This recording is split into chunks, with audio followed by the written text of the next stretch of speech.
You want to learn, you want to know zikr, chanting, very nice, upstate, nice land, nice woods, but there is a fee.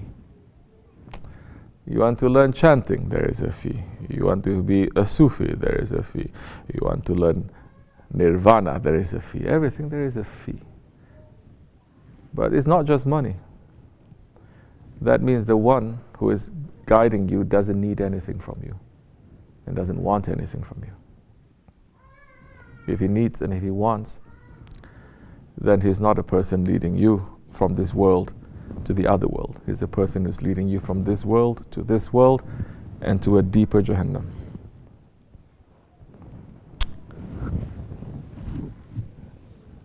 So, how do you follow someone?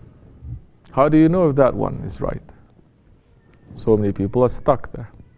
How do you know if that one is right? But I don't see anyone getting stuck and remaining hungry, not knowing what to eat when they enter into a cafe or a restaurant, seeing so many choices. They make a choice and they eat. They say, okay, this is good. Next time I come, I'm going to try a different one. This is no good. Next time I come, I'm not going to try this. It's very clear. But why, when it comes to following someone, they're stuck? Well, I don't know. Is that one perfect? Are you perfect? Are we perfect to follow a perfect one? What is perfection to? How can people, we don't understand what is perfection. We've never seen it. How can we judge what it is? And there are so many things that the guide may do that is not going to make too much sense. But it is very clear. What is he doing? Is he taking anything from you? Does he want anything from you? Does he even say, you must love me, you must obey me? Does he say that? He does. He wants something from you. Choice must be given. This is free will now. Free will is not to use your energy to do wrong things. Free will is in despite of your desires, you're going to use that will to do the right thing. This is free will. Free will is not going to say, I'm going to use drugs, or I'm going to smack someone, or I'm going to destroy. That is not free will. To live life senselessly, worse than animals, that's not free will.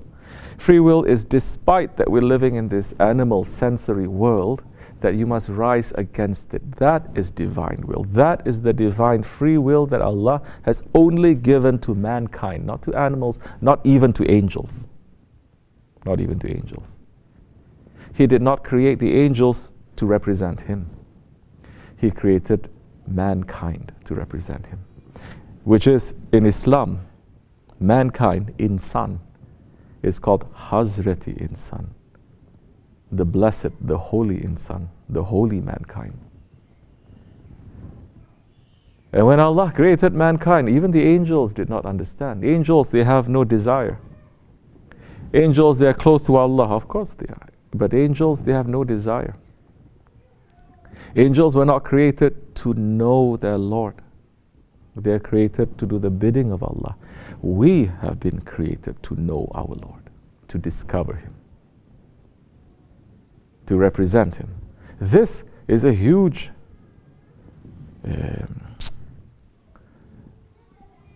responsibility, and this is a huge intention, divine intention that is put only in mankind. The animals, they're also doing Allah's bidding without question. When mankind, he starts to discover himself, then he moves closer and he begins to discover his Lord. Because the Prophet said, the one who knows himself, he knows his Lord. This is why tasawwuf, spirituality, what we've just said in the past, say, 1 hour, no one in the right mind who follows any faith tradition is going to say, no, that is wrong. That is against to our teachings. No one is going to say that. Everyone's going to say, this is exactly what we believe in. You're just using a couple of different words, showing a couple of different shades, putting some emphasis over here instead of here, but we're accepting it, which is why in 1,400 years of tasawwuf, Sufi tradition, you will always find Christians and Jews, priests and rabbis, pundits, and anyone who is waking up to their spirituality to sit and to speak and to take. You don't find them sitting and fighting and arguing. Because now it is to go deeper. It is not about the covering of religion anymore. It is about what is motivating us from the inside, the intention. We are Muslims, alhamdulillah. We are following in this way. The Shariat, the divine law, it is very important to us, but the way we approach it is understanding what it is. It's not doing it so that we can go to paradise. It's not doing it because we're afraid that we may be punished. This is different. We're doing it because of love. Allah deserves to be worshipped. He created us not to put us to hell. He created us because He wants us to know Him. We don't have a heart. We should.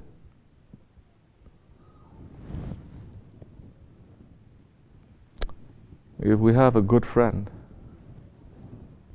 and all that good friend wants is for us to understand him and to come closer to him, and is giving us everything, and we're saying we don't care about you, isn't that terrible? Which is why now Tasawwuf and Sufism moves into love, but it is not love the way that the world understands love, which is just fulfilling your pleasure senses. It is something that is higher than that. It is something that completely overtakes you. So when you find a guide and you consult with him every now and again, and you remember him, that guide in Tasawwuf in Islam, that Shaykh, he is an inheritor of the Prophet. He is Warisul Anbiya. The way that the Prophets are to their nation, the Shaykh, it is to their people. So what is his duties now? His duty, the most important thing to him, it is not his family. It is not himself. It is not his possession. It is not his land. It is not his idea. It is you. Just as the most important thing for the Prophet ﷺ, it is his nation.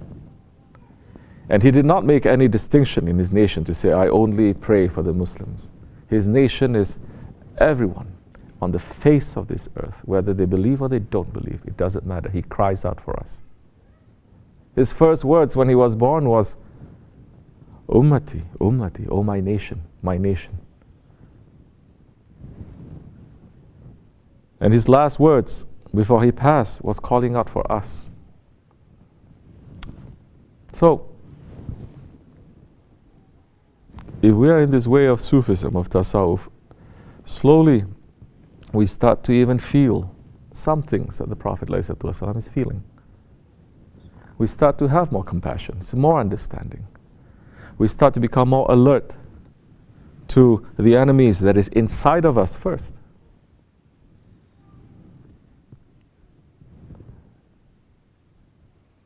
Just as the companions, they took the Prophet as a guide to bring them to Allah.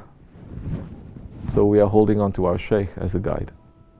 Everyone, once they're on that main highway, they can walk or they can run. They can sprint or they can take a car.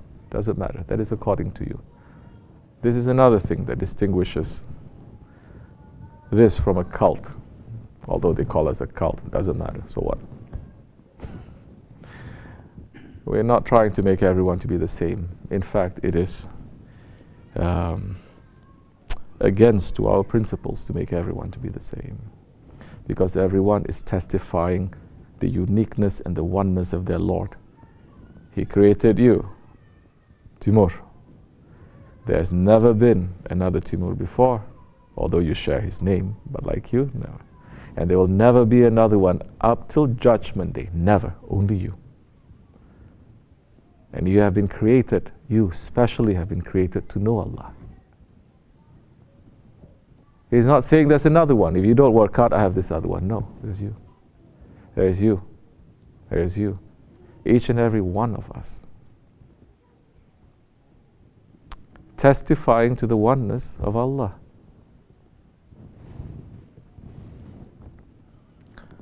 Doesn't the world see? More they're trying to put Islam in a bad light, more the sun is going to shine. They're banning people from saying Allah. Big debate years ago. Allah and God, they are different. Never mind that God is from Gott, from German. And Germanic Christian monotheism is completely different from Germanic paganism. It is different from Roman Catholicism, which is different from the, say, the Israelite traditions of Jesus himself, because he was from Bani Israel. But the word Allah cuts beyond any tradition or any race. It's not, okay, there is one Allah, one God for the Christians, one God for the Jews, one God for the Muslims. No, it's one. You call him in different names. But you call him God. But you say you love Jesus. What did Jesus call him? Allah. Because he was speaking Aramaic. He wasn't speaking English. He wasn't speaking German. They're trying to ban people. The Israeli, they ban calling the azan for Fajr prayer. Now, even the Christians from their bell towers, they are calling azan. They are saying Allahu Akbar. Because the world is slowly starting to wake up between what is right and what is wrong, what is just propaganda and what is the real thing. Now people who have belief, and when we're speaking the khutbah, when we're talking about Allah, He's addressing the believers. He's not addressing Muslims, believers. And this cuts across everything, ethnicity, religion. Do you believe?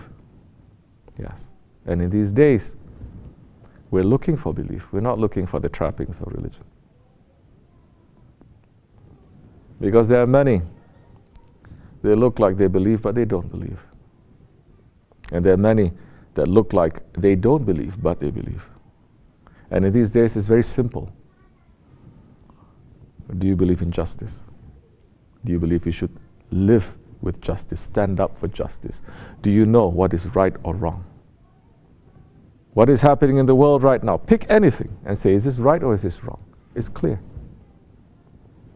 Then, with that, you will find unity.